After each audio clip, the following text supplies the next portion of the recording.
Bonjour à toutes et à tous, je suis ravie de vous retrouver dans cette nouvelle vidéo. Ça fait un bon moment que je n'avais pas filmé. Déjà premièrement parce que c'est difficile dans cet appartement de trouver un cadre sympathique. Je vais m'acheter un trépied pour pouvoir faire de plus jolies vidéos. Mais pour l'instant malheureusement je vais devoir faire avec ce que j'ai. Aussi parce que la plupart de mes livres n'ont pas encore été déménagés. Oui, on a déménagé en août et la plupart de mes livres ne sont pas encore arrivés. Mais mais c'est la vie, c'est comme ça. Donc pour l'instant, ce sera ce fond qui est le fond le plus sympa que j'ai réussi à trouver. Et vous le voyez pas, mais en fait, mon trépied est sur mon lutrin qui lui-même est... Enfin bon, bref, c'est un peu compliqué. Mais au moins, ça marche. Donc je vous propose qu'on commence tout de suite. Je vais filmer plusieurs vidéos d'affilée. Parce que j'ai énormément de lectures à vous présenter. Là, vous le voyez pas, mais il y a des livres absolument partout à côté de moi sur le canapé, devant moi, un peu partout. Et littéralement, ça prenait plus d'une étagère de bibliothèque, en fait, de tout ce que je voulais vous parler. Donc je me suis dit, le cadre est pas très sympathique, mais autant vous présenter tout ça, et puis surtout j'avais hâte de vous en parler aussi. Donc voilà, j'espère que vous me pardonnerez ce fond pas très joli et ce cadrage. J'espère que c'est droit. Je suis pas persuadée que ce soit droit, mais j'ai fait de mon mieux. Donc voilà, j'espère que ça vous conviendra. Et je vous propose qu'on commence tout de suite avec les premiers livres que j'ai lus. Il y a un peu de tout, il y a beaucoup de coups de cœur en fait, donc ça a été de très très bonnes lectures dans l'ensemble. On va commencer par un livre que je n'ai pas terminé. Il s'agit de Avoir le courage de ne pas être aimé de Ichiro Kishimi et Fumitake Koga. Donc on nous dit le best-seller venu du Japon, plus de 3,6 millions d'exemplaires vendus. Donc aux éditions Guy Trédaniel. Donc de quoi ça parle? C'est un livre de développement personnel que j'ai acheté. Bon déjà il me semble que le poche est sorti 2 semaines après que je l'ai acheté. Donc voilà, ça m'a un peu chagrinée, mais en tout cas, c'est un livre de développement personnel qui, si on en croit à la quatrième de couverture, est un véritable phénomène de librairie en Asie. Ce livre a déjà changé la vie de millions de personnes. En fait, le point de vue de ce livre, et en fait ce livre me permet d'expliciter un peu pourquoi j'ai des soucis avec le développement personnel. Le point de vue de ce livre, est de dire que tout ce que vous ressentez en fait provient de vous, ne provient pas des autres. Donc en réalité, si par exemple vous vivez une maladie grave ou vous vivez la perte d'un proche, en soi, c'est simplement une information et c'est vous qui décidez de vivre cette chose d'une manière douloureuse ou pas. Donc je trouve que c'est extrêmement culpabilisant. Et en fait, c'est sous forme de discours, donc ça reprend les célèbres discours des philosophes antiques, grecs en l'occurrence. Euh, mais en réalité, les discours ne sont pas du tout crédibles. Et effectivement, on est dans un style littéraire philosophique, mais même comme ça ne marche pas du tout. Donc voilà, je l'ai arrêté à la page 70. Et je ne recommencerai pas ma lecture, je vais le vendre parce qu'il est en excellent état. Et je pense qu'il y a beaucoup de gens pour qui les livres de développement personnel sont utiles, sont importants. Moi, je dois avouer que c'est peut-être dû à mes études et dû à ce que j'étudie parce que je me spécialise en histoire de la philosophie, donc peut-être que c'est pour ça. Mais moi, j'ai beaucoup de mal avec le développement personnel. Je trouve que c'est très culpabilisant et parfois la vie fait que on n'a pas le choix que de se sentir triste et c'est pas un problème. Et j'aurais préféré des conseils pratiques pour ne plus vraiment s'en faire du regard des autres parce que c'est vrai que c'est quelque chose que j'aimerais bien changer chez moi, être capable de moins m'attacher au regard des autres, mais je pense qu'on est beaucoup dans ce cas. Mais là, c'était culpabilisant, c'était pas bien écrit. La traduction est certainement pour quelque chose, mais voilà. Et j'ai vu qu'il y a un tome 2 qui est sorti dans la même veine, donc voilà, je suis pas convaincue. Ça rejoint ce que je pense du développement personnel en général, c'est-à-dire que c'est culpabilisant, c'est une sorte, je pense que ça peut aider certaines personnes de remettre un peu des choses en perspective, mais pour la plupart des gens, il faut aussi avoir un discours bienveillant et dire que oui, la vie est dure pour beaucoup de gens, et c'est ok de se sentir pas bien, et voilà, il faut se soutenir, il faut réussir à remonter la pente, il faut être bienveillant les uns envers les autres, mais ce n'est pas en disant à quelqu'un qui vit une situation difficile, en lui disant oui mais en fait la situation n'est pas difficile, c'est toi qui la vois comme difficile, je suis pas sûre que je suis pas sûre que ça aide beaucoup. Donc bon, voilà, très très grosse déception. Il plairait certainement à beaucoup de personnes, moi c'était pas possible, donc voilà. Il faut que j'arrête d'essayer de lire du développement personnel parce que vraiment, ça me correspond pas. Donc je sais pas pourquoi je continue, mais bon, je le voyais passer en fait partout sur des réseaux sociaux et du coup je me suis laissée tenter et c'était pas une bonne idée. Ensuite, j'ai lu sur les conseils de l'Instagrammeuse Wendy, qui en avait parlé sur son compte Insta. J'ai lu Sakuran de Moyoko Anno, que j'ai absolument adoré. Donc c'est aux éditions Pika Graphique, et Pika fait ces très très belles éditions de manga en format beaucoup plus grand.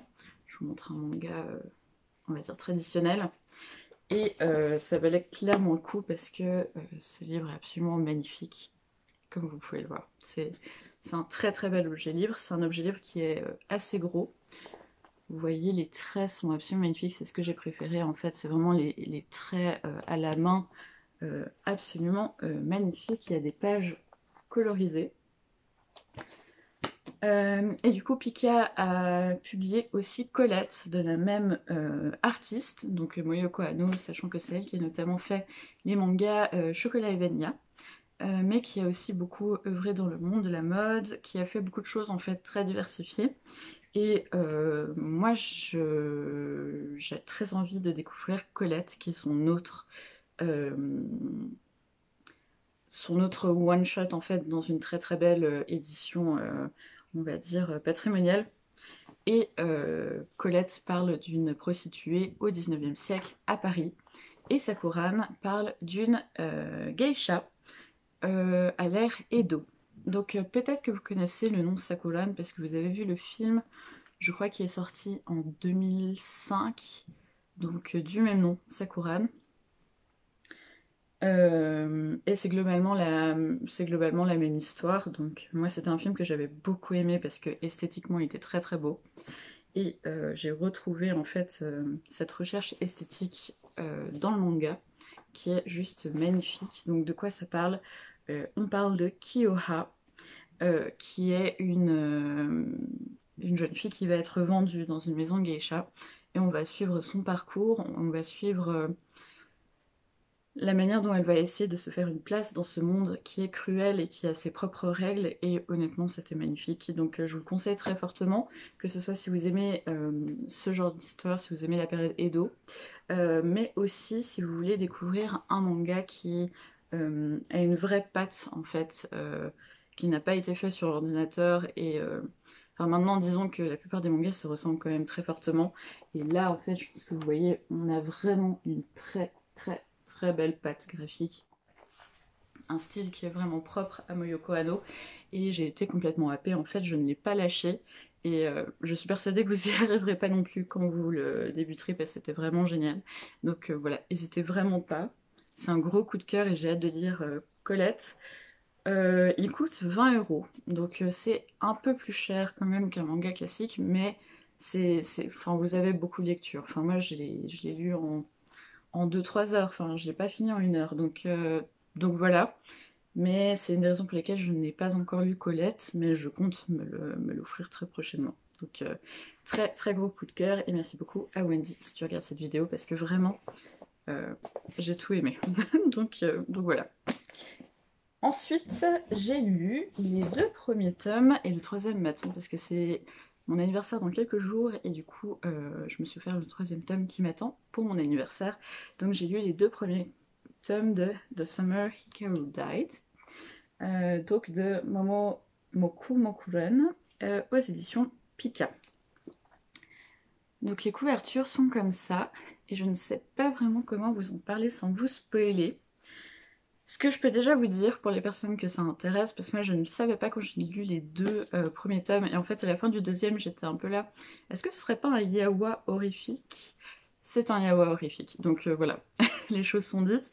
Donc ça peut vous encourager à lire, je vous le dis, parce que ça m'aurait encouragé à lire, mais de toute manière je l'ai lu. Donc de quoi ça parle? De Summer Hikaru Died. Ça parle de Hikaru et Yoshiki, qui sont deux amis d'enfance dans une petite ville de campagne au Japon. Et un jour, Hikaru ne revient pas.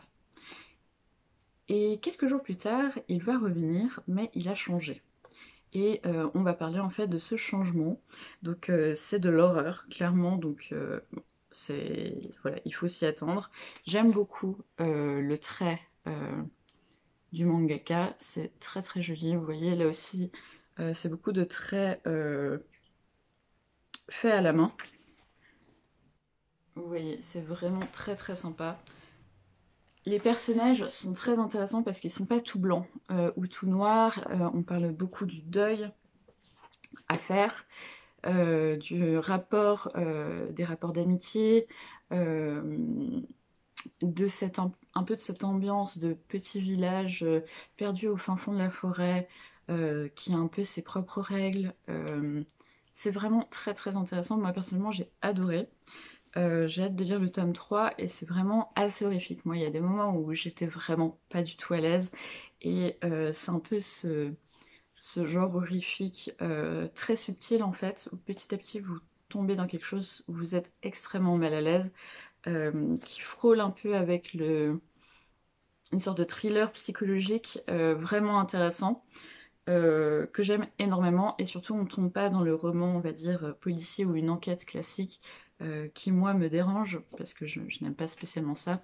Mais vous voyez, donc là nous avons Yoshiki, et ici nous avons Hikaru. Et vraiment, j'ai beaucoup aimé. Je vous conseille très fortement.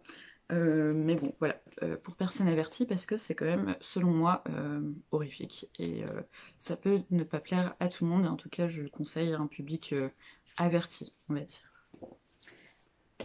Ensuite, autre très gros coup de cœur dont j'ai parlé sur ma page Insta, n'hésitez pas à me suivre d'ailleurs, c'est Page et Murmure sur Instagram. Je poste pas très souvent, mais je poste de plus en plus, donc ça c'est cool. Donc il s'agit d'un livre que j'ai trouvé en seconde main, Triste vie de Chili, roman traduit du chinois par Xiao Baoqing, et donc aux éditions Babel. Et je l'ai lu en 1 heure dans un café. C'est extrêmement court, bon déjà vous le voyez, mais en fait c'est vraiment très très court, mais c'était magnifique. De quoi ça parle? Ça parle de Yin Chao-ho qui se lève à 5 heures du matin, comme tous les jours, dans le petit studio qu'il partage avec sa femme et son fils. Il fait partie d'une classe sociale chinoise, on va dire classe moyenne inférieure.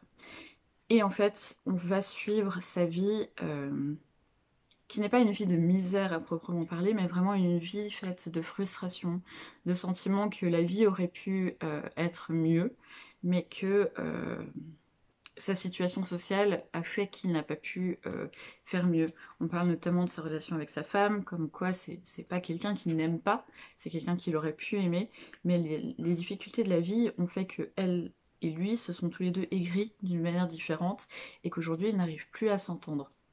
C'est très très très beau. J'ai mis un petit post-it pour vous lire une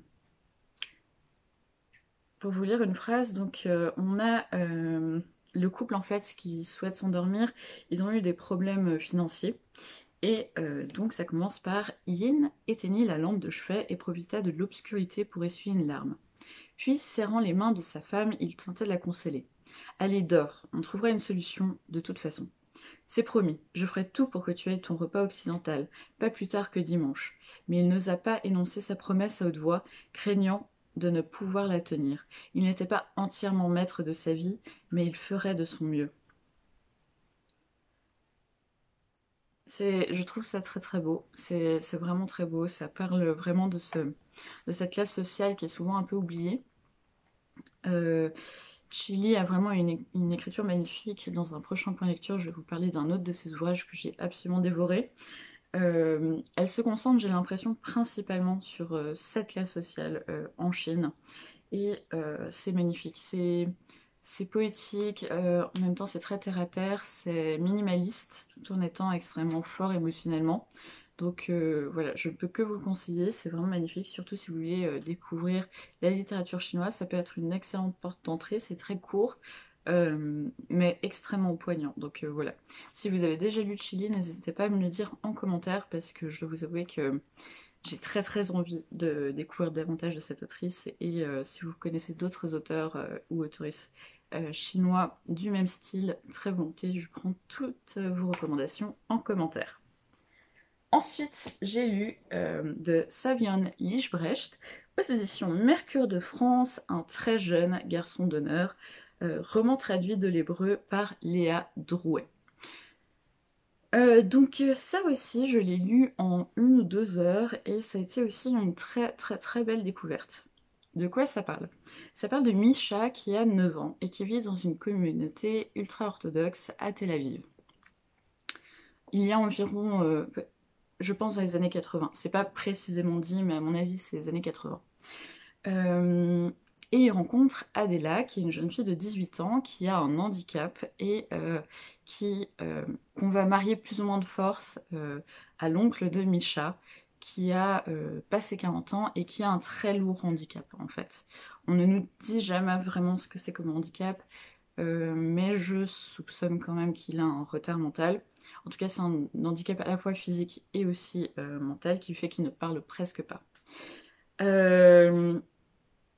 Donc Misha est touchée en fait par la profonde détresse de cette très jeune fille qui ne sait pas vraiment pourquoi elle est là et qu'on va marier un peu de force à Misha parce qu'on lui a promis une femme et à l'oncle de Misha, et Misha va être particulièrement gentil avec elle, ce qu'elle ne va pas oublier, et elle va lui demander d'être son garçon d'honneur le jour de son mariage.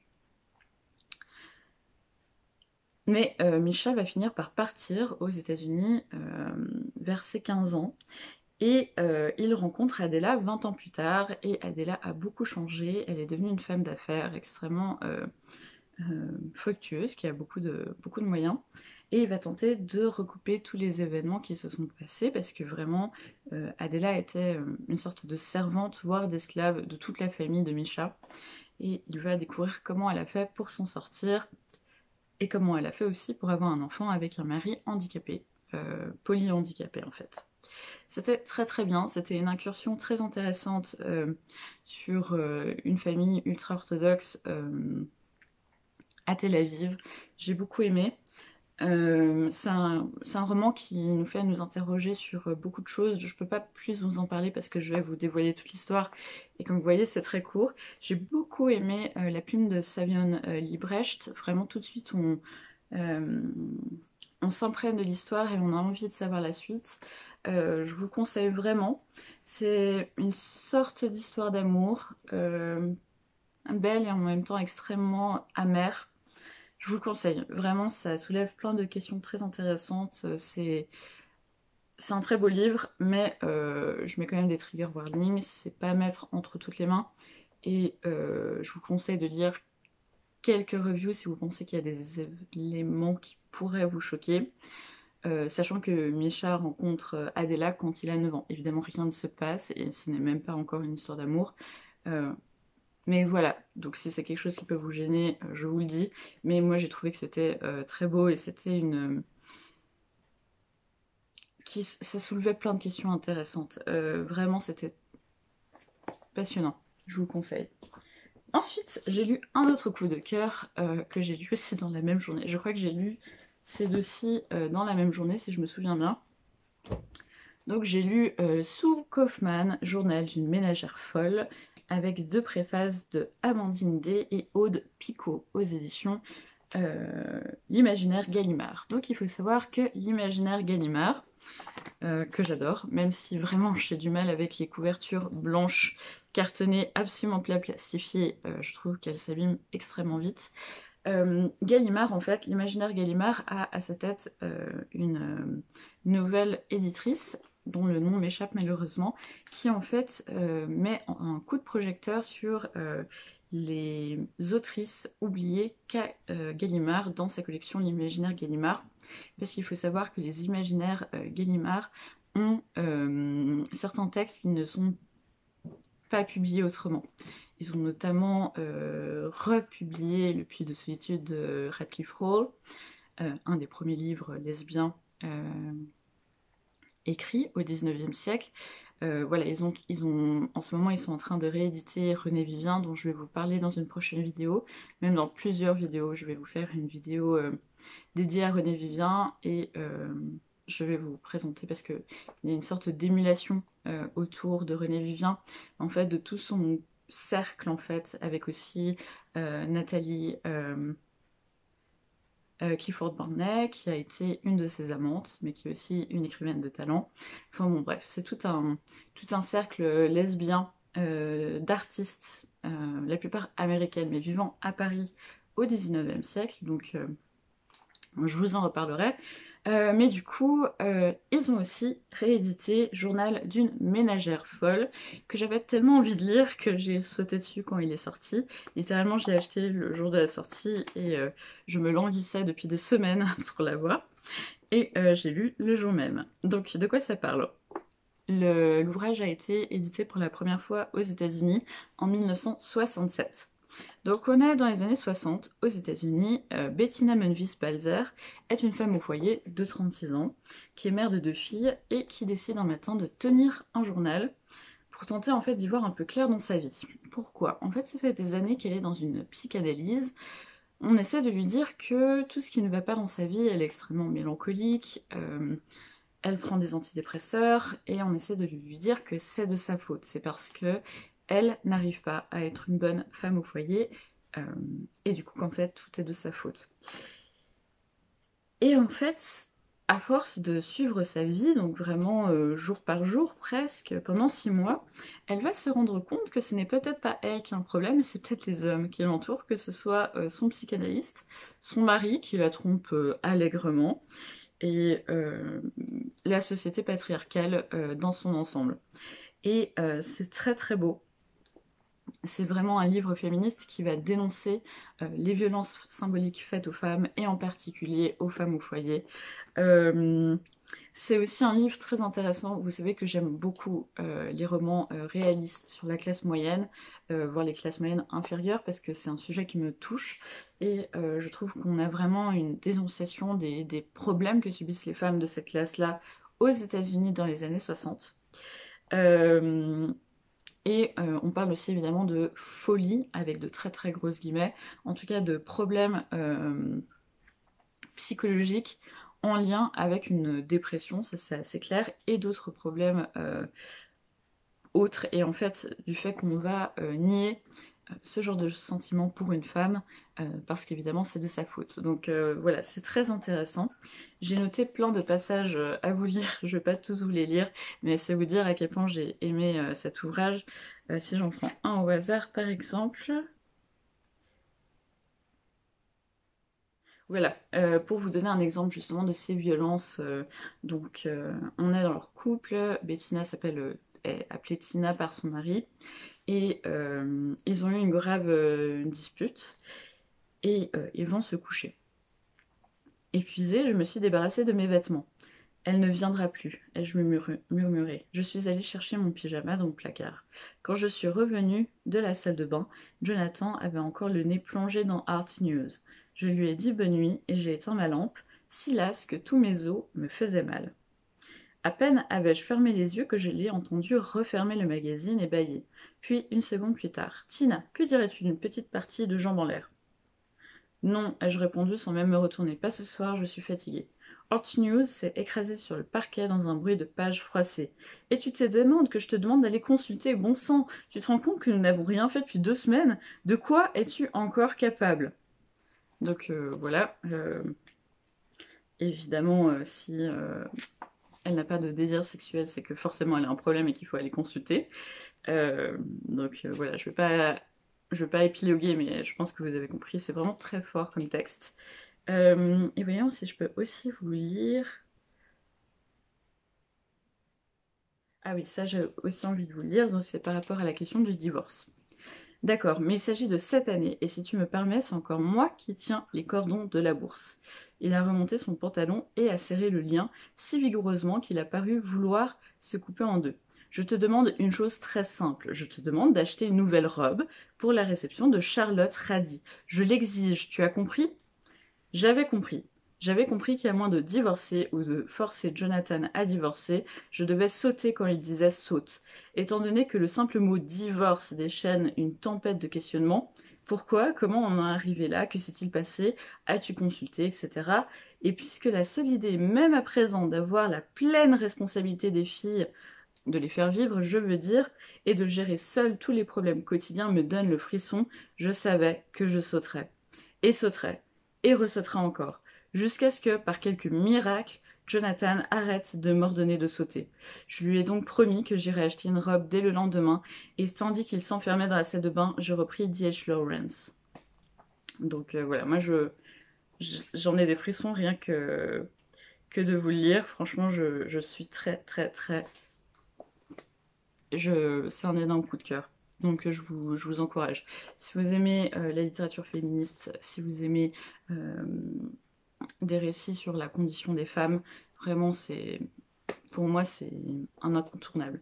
Si vous avez aussi aimé The Bell Jar, qui est de Sylvia Plath, qui évidemment ce n'est pas la même chose, hein, on parle pas d'un internement, mais vraiment moi ça m'a donné les mêmes sensation que quand j'ai lu The Bell Jar, qui pour moi a été une énorme claque et qui restera pour toujours un de mes livres favoris. Vraiment, je vous le conseille très très très fortement et on n'en parle pas du tout assez sur Booktube ou sur Bookstagram et c'est bien dommage. Et enfin, je vais finir ce premier point de lecture qui est très très long. Et j'en ai encore 4 autres à tourner derrière, donc voilà. J'ai lu La Marche Brume, Le Souffle des Choses de Stéphane Fert. C'est absolument... c'est sublime. Enfin, tout me plaît. C'est vraiment le style de dessin que j'aime, les couleurs que j'aime. J'avais lu Morgane de lui, que j'avais absolument adoré. Il y a tout ce que j'aime. Je vais pas trop vous en parler, mais déjà, les planches sont sublimes. Moi, les couleurs, je suis vraiment très, très, très réceptive. C'est sublime. Aux éditions d'Argo, c'est le tome 1, Le Souffle des Choses. Il y aura d'autres tomes. Je ne vais pas vous dire de quoi ça parle, je vais simplement vous donner de grosses thématiques. Ça parle de sororité, de représentation LGBTQ+, de représentation aussi de physique qui sortent de notre vision très normée de la beauté. Ça parle d'amitié, ça parle de cercles de femmes, de cercles de sorcières, et c'était juste, c'était magnifique. Ça parle d'écologie aussi beaucoup, et j'ai adoré. Je peux que vous le conseiller, découvrez-le, c'est magnifique. Donc voilà, c'en est fini pour ce premier point lecture depuis un très très long moment. J'espère que vous me pardonnerez mon absence, n'hésitez pas à me laisser un commentaire, j'adore les lire. À vous abonner aussi à mon compte Instagram parce que j'échange avec certains d'entre vous et c'est vraiment super agréable. Donc voilà, n'hésitez pas à me suivre là-bas. Il y a aussi des livres dont je parle uniquement là-bas parce que je peux pas vous parler de tout sur YouTube. Et parfois j'ai juste envie de dire quelques mots sur un livre sans le développer. Donc voilà, n'hésitez pas à me suivre là-bas. Et je vous dis à très bientôt pour une prochaine vidéo. Ciao!